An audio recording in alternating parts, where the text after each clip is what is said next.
I'm really curious now that it's preseason's in the books. JD and I have been going back and forth on our 7 wide receivers all off season long. I mean, probably dating back to what April, JD, or like May. Probably, yeah. Yeah. Mm-hmm. So now we got hopefully JD can shed some light on his final 7 receivers in this. But tonight, some of the guys we wanted to see step up, Kadarius Toney, people who say he was done. He came out, gave us 2 good catches for 26 yards. Looked great. The return game looked amazing as well. Had a nice little punt return.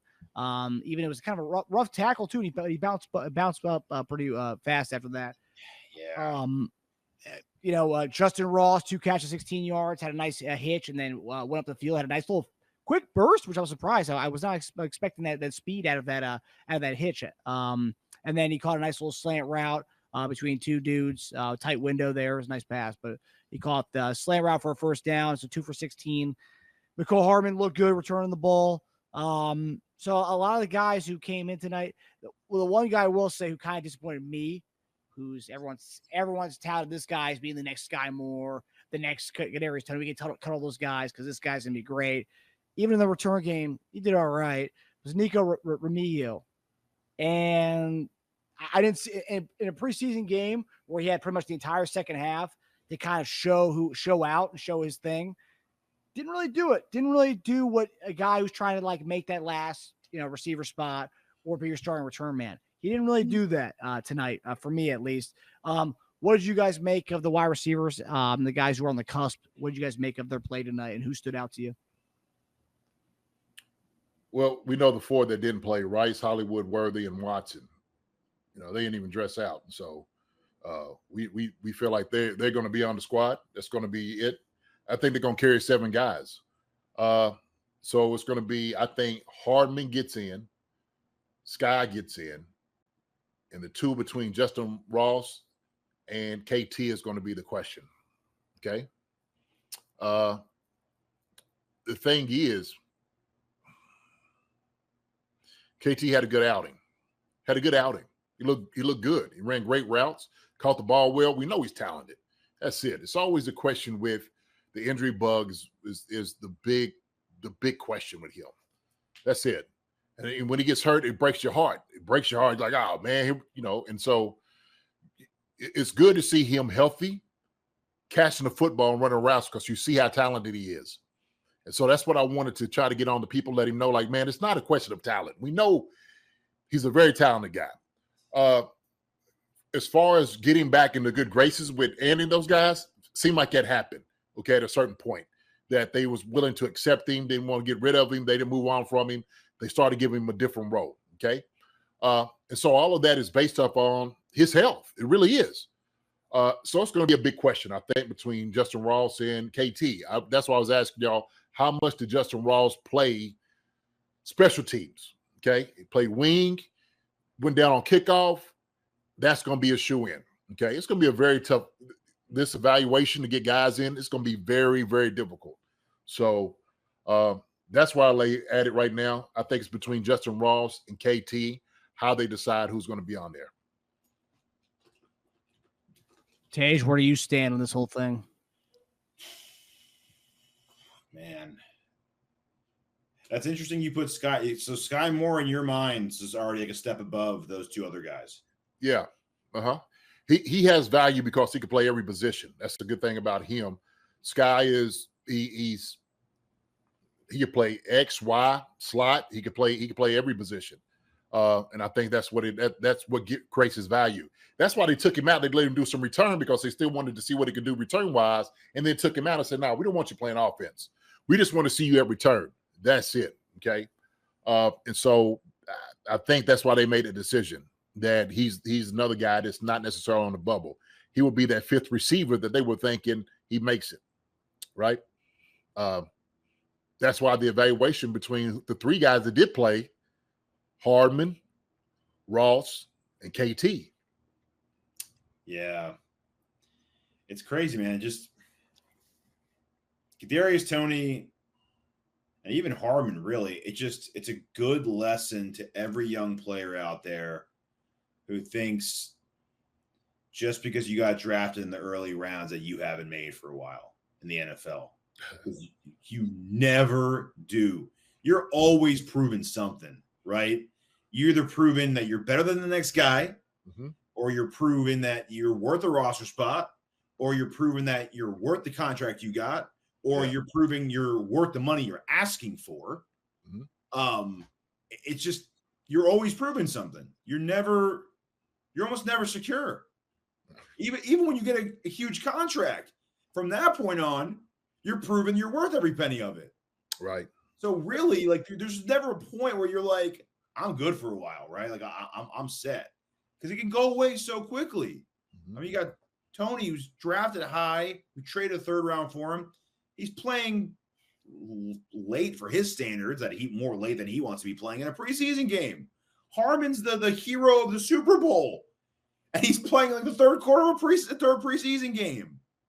Like, no matter what you do, like you save your team's season more or less, and you're back to playing the third preseason game late in the game. It's just crazy, man. Like you're always. It's just, yeah, man. It's amazing to me that the NFL. It's cutthroat, as people would say, the cliche. As far as the depth goes, are there any updates on Brown's injury?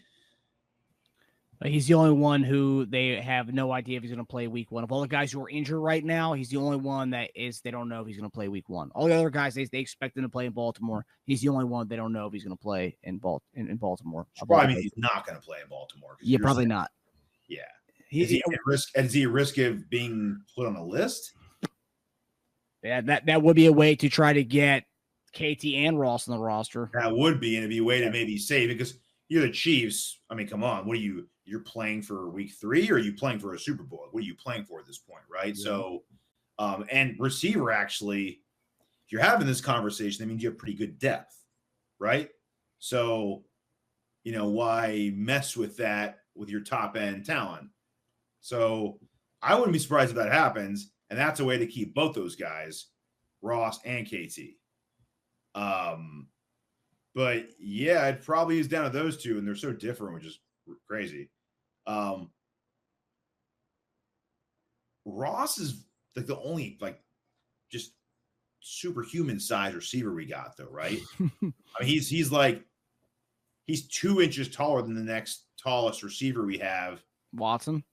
And Watson doesn't play like he's 6'2", by the way. He does not. He plays like he's 5'11", that guy, 6 foot.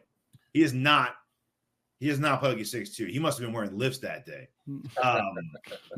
Like Rashee Rice plays bigger than Watson, right? And he's taller than Rice, but it's just the playing style. Yeah. But like the playing style, I think like Ross and Rice are the biggest body guys out there like that. So you really don't have a lot of guys like that on our roster or at receiver. That probably helps him. Yeah, I mean,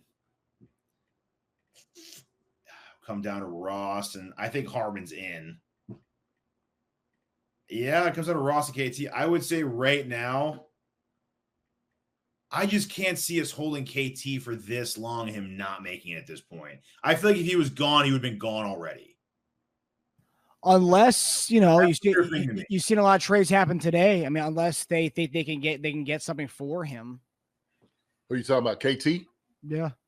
Or one of those guys, unless they think they can get something for him. I mean, because this is the most he's been showcased all preseason. Which shows you, I think the later you get showcased, which means the closer to proving yourself you are, right? Yeah, so first half snaps, because all those guys, none of those guys played any offensive snaps after the first half. But Ross had 27 snaps, Toney had 17 offensive snaps, Hardman had 24 offensive snaps. They didn't play offense the rest of the game after that. After the first I said third quarter earlier. My bad. I meant late in the first half. Man. Yeah, if it came out of those two, asking me Ross or Toney.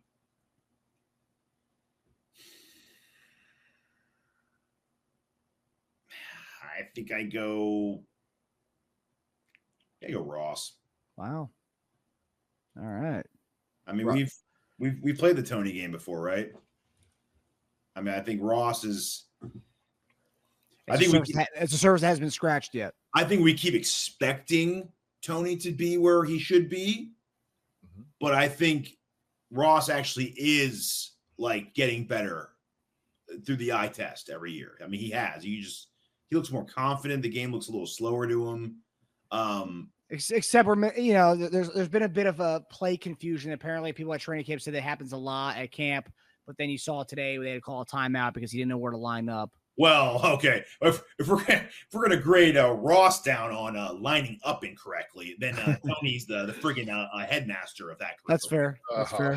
That's fair. I mean, let's not. Hey, Ross could be like, "You're not cutting me, are you?" At least I did that in a preseason game, not in a pivotal play of the game, right?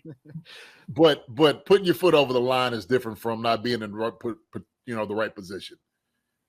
That's the retaining the information. This is not just a lapse of.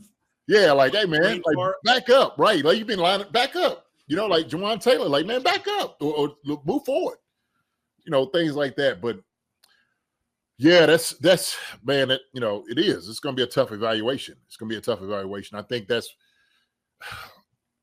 is Kadarius Toney redundant. That's why I think that's what they were trying to do with put him in the backfield, doing some different things with him, just creating value, creating and putting him in a position to get the ball in his hands. And so I think it's really what they're gonna look at. They're gonna look at how good Justyn Ross was. But if you do put, Brown on IR, maybe you sit there and tell something like that for a couple of weeks, okay? And even this, just don't rush him. It's because there's no need to rush him back. We got good enough as far as what we need to do offensively to get by, I believe, with Baltimore and Cincinnati. Okay. Still got Worthy, still got Rice, our number one wide receiver. Worthy still, I think, is an upgrade for what we had. Sky Moore is a little bit better this year. Justyn Ross a little bit better this year. We still got Travis Kelce, Noah Gray, Jared Wiley. We still got guys. Pacheco back there. So it's not like we're going to be in a hard spot, hard position to be. No. Throwing the football and getting the guys, guys can play. So what a change for us in a year. Oh, my gosh. Come on. The guys in the bubble this year were our starters. Last year were our top three. The guy who's on the bubble we're talking about right now, KT, was our number one going to the season. I mean, it's a total 360. A lot of people have Sky Moore on the bubble, by the way. I mean, I know you have him in there, and I kind of like, I agree with what you're saying now, but a lot of people have Sky Moore on the bubble too. But yeah, I don't know how much of that's they think he's actually on the bubble or they want him to be on the bubble. They want him to be on the bubble. There's a fine line. Yes. Yeah. I think people get upset and disappointed with them putting stock into a guy who didn't deliver right away. So like they want to punish him by getting him off the team almost, which is weird behavior. Which is also weird too when people place that same expectations on Ross, who's literally this is his second full year playing football in like 4 years. Yeah, and people place the expectation on a UDFA guy. So of course they're gonna do it on Sky Moore with who's a second round pick. I mean, of course they're gonna do that. That's unrealistic expectations for everybody. Okay, so we're gonna get to our final room here. This is more to kind of highlight these guys. Let me do something real quick. Go for it. Okay. Everybody that has that concern, right? But they love Justyn Watson. Okay. Last 2 years for the Chiefs, Justyn Watson, first year had 15 receptions, second year had 27. Okay. 2 touchdowns, 3 touchdowns. Sky Moore, first year, 22 receptions and 21 receptions last year. Okay, with 1 touchdown. So we can sit there and saying that, but as far as reception and stuff, it's not that big of a deal. Not that big of a difference. So who has more upside is what I'm looking at. Okay, who can do more? Who can return the ball? That's why they kept Sky Moore back there doing some returning. Okay, just in case you don't have Mecole Hardman or you don't have KT doing the return. I think that's the 2 guys you're looking at. So they're evaluating all these different things on special teams, right? So let's just say that the Chiefs do have Hardman, okay, which I think they keep Hardman. All right. I think to be honest with you, that's the guy that you need to keep. He's been a consummate guy that you've done to win the Super Bowls. Guys knowing he's at home. You've drafted him. He is at home. He's at the right position he needs to be in. Okay. And you got rid of KT. Now you can put Sky Moore and you can put Hardman back there returning the football. Okay. But when we start looking at, guys, like you said, the expectations people have for them, Sky Moore and Justyn Ross is not that far off from each other as far as receptions and all that. It's just, come on, let's just be real here. Okay. We can't say none of them just really blew it out the water the last couple of years. I guess how they're being targeted plays a difference because their ADOT is pretty considerable. Watson's is 18.7 and 17.5. Sky Moore's is 7.9 and 8.9. But maybe that's the way they're being targeted. But Watson does make bigger catches. And they have a lot of air. They have a lot of air under them. He has caught some longer, bigger balls. He also had more drops than Sky last year, and that's something that is kind of a false narrative when it comes to Sky. He drops a lot of passes, and he was put in. No, he doesn't. Yeah, no, and Watson was put in the position to catch those long balls. That's like you're saying. That's what you being 6'2", you're supposed to do, right? I mean, we going up throwing some deep balls. Okay, you got some speed on you. Passer rating when targeted 85 and 76 for Watson, 51 and 50 for Sky Moore. That also, that also plays into it. I think a lot of it's expectation, though. We said that already. Right? If Watson was the second round, if he was the second round pick, he would be getting crapped on. I think. Yeah. I think he'd still have some truthers out there, but I think that also plays a big part of it. But Sky Moore has been playing so bad for so long at this point that if he plays, if he shows any flashes at all, I think people will be very quick to be like, yeah, see, that's the guy I wanted this entire time. I think people will be very quick to jump back on because you go from overrated to underrated really quickly, especially in the NFL, right? You go from overrated to an underdog story fast. So, Well, we also understand that, the fans are fickle. Okay. Yes. And him suckers going to be, like you said, like you was talking about it. Okay, he's good. Oh, he sucks. Get rid of him and all that, man. It's like, it's Randy Quaid in Major League. That's what the fans are. That's why they make fun of that. Yeah, you know. It's like, hey, sit down. You wasn't even cheering for this sucker last game. Okay. There's my guy, Sky Moore. Yeah, giving high five. Put the hands down. Shoot. Sky Moore does kill him in yak. That's for sure. Yes. Kills him in yak. But that's probably because Watson has more of the air yards. Sky Moore has more of the catch and go yards. So, right. Hi, everybody. Thanks for watching. Subscribe here to get the latest from the show. Also, be sure to check out the best clips from Chief Concerns. And if you prefer to listen to the show, subscribe and follow us on Apple Podcasts, Spotify, and anywhere else you get your podcasts.